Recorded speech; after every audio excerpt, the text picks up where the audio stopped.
Thank you, Chris. I couldn't be more excited for our B Corp status. Anyone who maybe is new to the B Corp movement, B Corp is a independent kind of organization and championing business being a force for good and encouraging businesses to do more than just aim to make a profit, but actually think about their impact on the world, whether it's their supply chain, their employees, their impact on the planet and how they use resources, how they govern themselves, how transparently they report on all of that. Overall, it's just an incredible movement. It's now approaching 10,000 companies now in the world of the B Corps. But last time I checked, there's a lot more than 10,000 businesses in the world. And I think that really highlights how I think sometimes one can get caught up in a world of doing business with other like-minded businesses, and the real need for spreading that word a bit more and encouraging more businesses to follow. And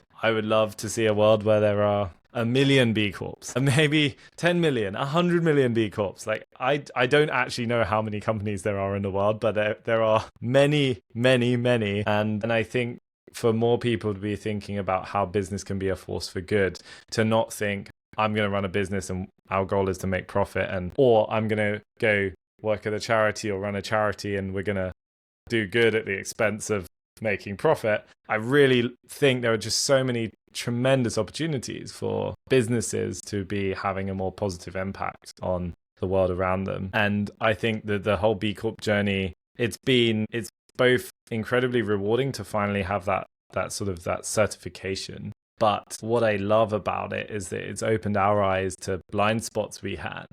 Even trying to do the right thing, there's always stuff you're not thinking about or you're not aware of. And so for anyone who's interested and hasn't maybe looked into it, you can go and start that journey for free. You can go to the B Corp website and go through their impact assessment tool, which is totally free to sign up. And you can go and start looking at the questions and seeing, do you have consideration around how you choose suppliers? Do you think about the supply chain and their own policies? Do you think about the customers you bring on board? Do you think about how your team are treated and what you're doing for your team? And there's questions under each of these main categories and themes. And I think it's just a great place to start, just being aware and conscious of what you're doing as a company.